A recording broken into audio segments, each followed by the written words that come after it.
What's going on, YouTube? Welcome back to my channel. I'm Steph Bronin Zone 6B. If you are here for the first time, welcome for the first time. If you are a returning viewer, welcome back. So today I am starting my 2026 brassicas. So my brassicas is my cabbage, cauliflower,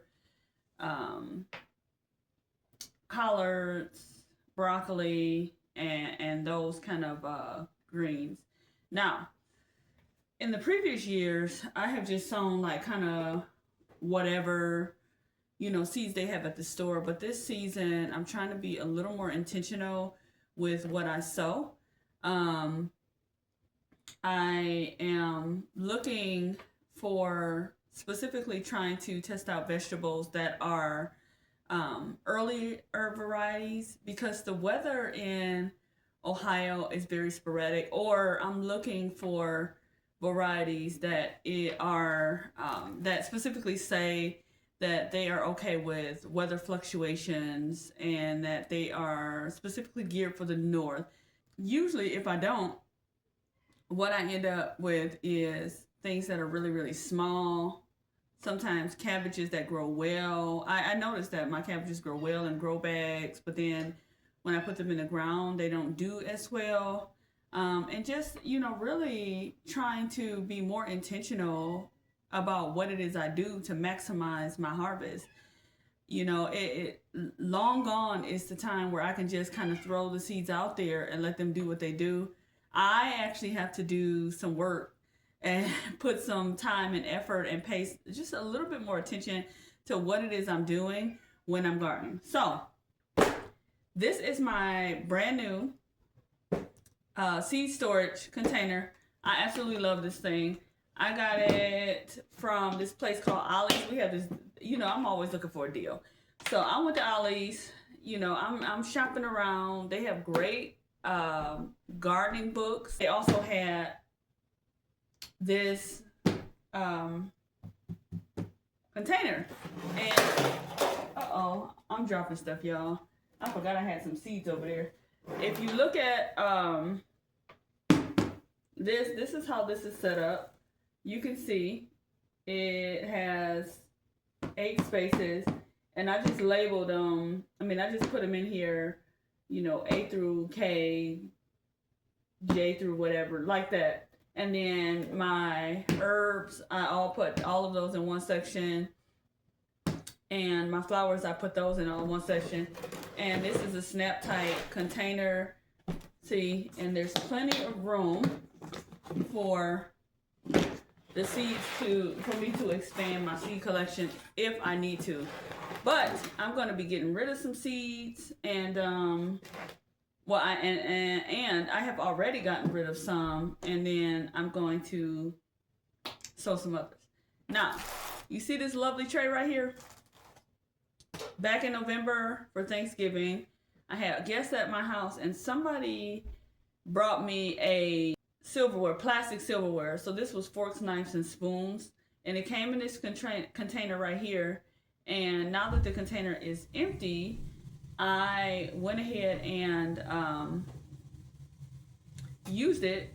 You go ahead and use it for seed starting. It's deep. It does take up a lot of soil, which I don't really care for, but at least I won't have to pot up. I did put some holes at the bottom. And so anyway, that's what we're going to do. So looking through here for my broccoli. And that's the first thing that I'm going to try. Now, I'm going to try this hybrid Green Magic broccoli this year that I ordered from Seeds and Such, because it says that it's Green Magic broccoli is supposed to be one of the ones that gives you healthy yields, side shoots on the broccoli, while not as sensitive to the weather. So the fluctuation in the weather. Broccoli don't like that, y'all. So I'm curious to see what that is going to do. I'm trying not to open a million broccolis, because, I'll open a pack of seeds and then forget I opened that pack of seeds, and then open the same pack of seeds. And I don't want to have a million packs of seeds open. I want to preserve my seeds for as long as I can. And I'm going to try this Waltham heirloom 29 broccoli. So those are the two varieties that I'm going to try. And I'm going to plant them in this space right here. Now, let me tell y'all something. Each year, when I go and get my seed starting mix, I get whatever's on sale, and I try different varieties, and eventually I will find a variety that I like. This variety here, it's just okay for me. It's very, very, it has a lot of thick wood pieces in it. See, like that. And that's really throughout this seed starting mix. And I find that if my if my seed starting mix has a lot of lumps and bumps and stuff like that, that things do not germinate well. And so I really don't like that this seed starting mix has a lot of wood pieces in it. I mean, it's not a ton, but it's enough for me to be uncomfortable with it and noticing it. So I probably will not purchase this brand again for seed starting mix.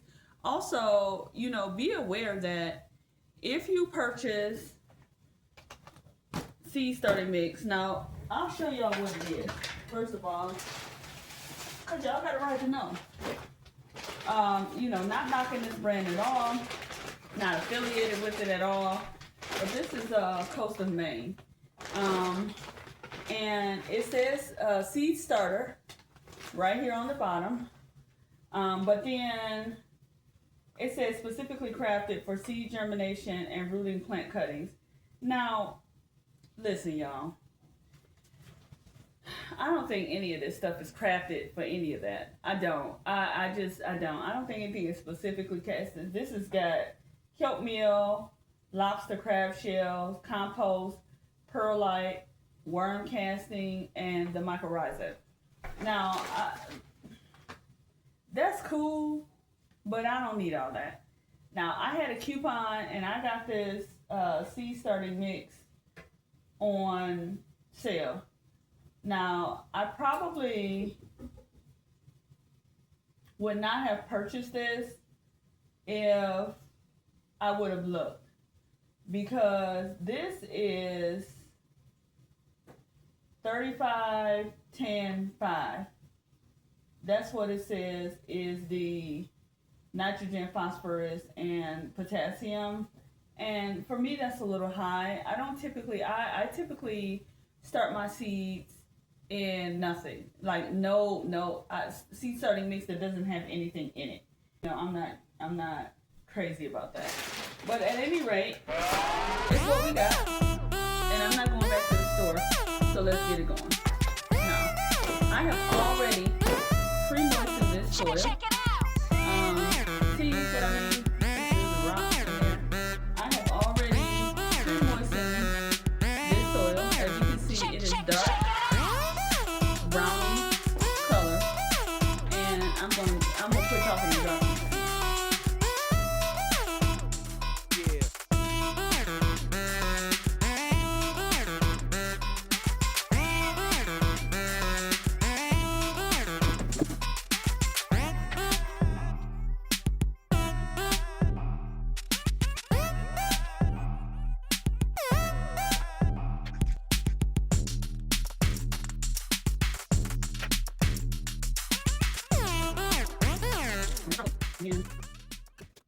So this is a 52-day self-blanching variety cauliflower. So this is one of the ones that I say is an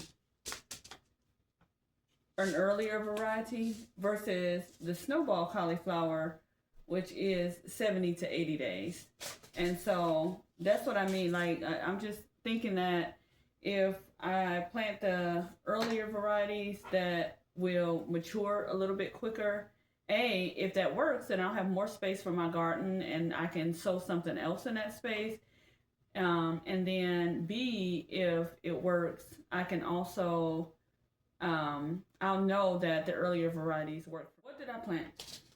So, like I said, I'm trying something a little bit different this year in my garden. I'm planting a couple different varieties, really just kind of paying attention to what it is that I'm growing, what varieties are going to work best in my climate, instead of just saying, you can grow greens here.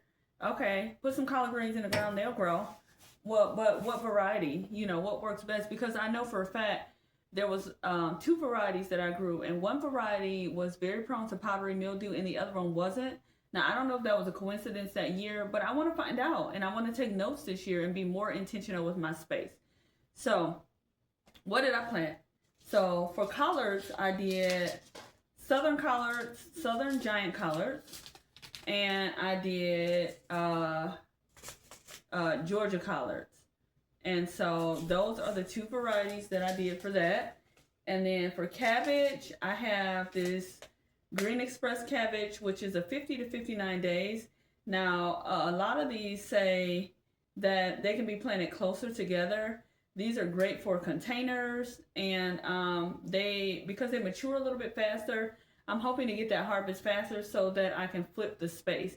When you have a small space garden, you have to kind of be creative with how you grow things and be a little bit more intentional. Well, at least I do I'm trying to in my space so that I can get more harvest and flip the space. So I have this Green Express. I have the Copenhagen Market cabbage, which is a 65 days. So this one is a little earlier than this one, both green cabbage. And then the Red Express, which is a 63 days. This Napa cabbage, which takes 60 to 80 days. And from what I can remember, Napa cabbage can be kind of finicky. Have y'all grown Napa cabbage before? Let me know. I've only tried it once, but I remember it got almost to maturity, and I really didn't even have it in a large pot. It was probably in a 3-gallon pot or at most, and it started to mature real well, but then all of a sudden it just flowered. Like it went to flower. It was in the greenhouse when I had the greenhouse at the time before the greenhouse blew over.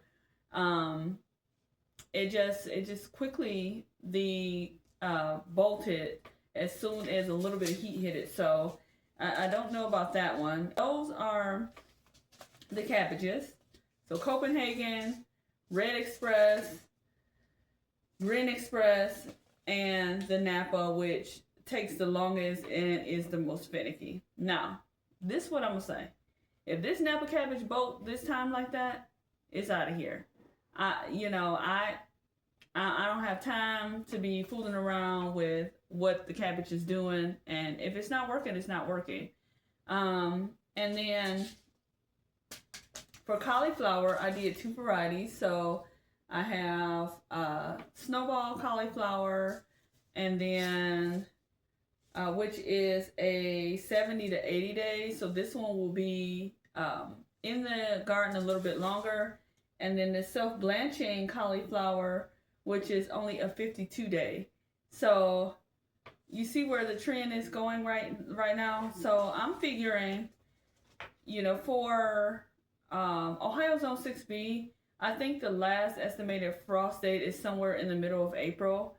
I am going to get these out. If it is a warm week at the beginning of April, I'm going to get these cabbages out. I am planning to build some temporary cold frames to go over them. I have some polycarbonate from my greenhouse that I saved, and so I am planning on building some cold frames, which is a project that you can do in the wintertime while you're waiting to get your stuff outdoors. So you can build your hoop houses if it's nice outside.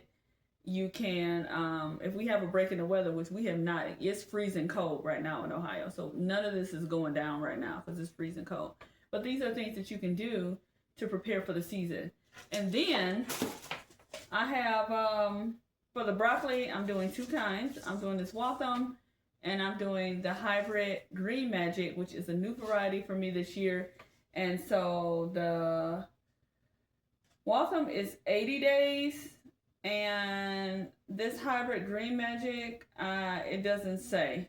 So I'm not entirely sure how many days those will do. So those are what I have started for my brassicas. Now I also do mustard greens and other leafy greens, but I typically don't start those until probably middle of February, just simply because they don't take as long to grow. And so I look at, the size of the plants that I really want. Like when I go to a plant nursery and I get a seedling, that seedling is sizable. It doesn't look like a little, sprout. It's got like several true leaves on it. It looks very healthy. They've been kind of taking care of it for a while. And so that is what I want. I want to have a gardening space where seedlings that are sizable, like greenhouse, plant nursery sizable, so that I can put something in the ground that is of size. Because if not, what I find is you got this itty bitty weak seedling and you put it out there, and the first snail that comes along or slug, it's gone. And so, or some kind of, bug that wants to chew it down, it's gone. Or if a frost hit it, it's gone. But if I put something out that's sizable, then it's less likely that my seedlings will get munched down. They will have a better chance of survival. So that is what I am doing today. Planting out all my brassicas. Got to do some marigolds and that sort of thing too, which I will do probably when I go ahead and do my leafy greens in a couple weeks. And then, that's going to be that, y'all. I'm going to cover this container. It came with a top. So I'm going to go ahead and stick the top on there. Let these brassicas germinate. And then I will get it going again in a couple of weeks. On the next video, I'll give y'all an update on what it is I've sown. If I'm sowing some other things, I'll let you guys know that as well. And I will see you guys on the next video. Y'all take care and bye for now.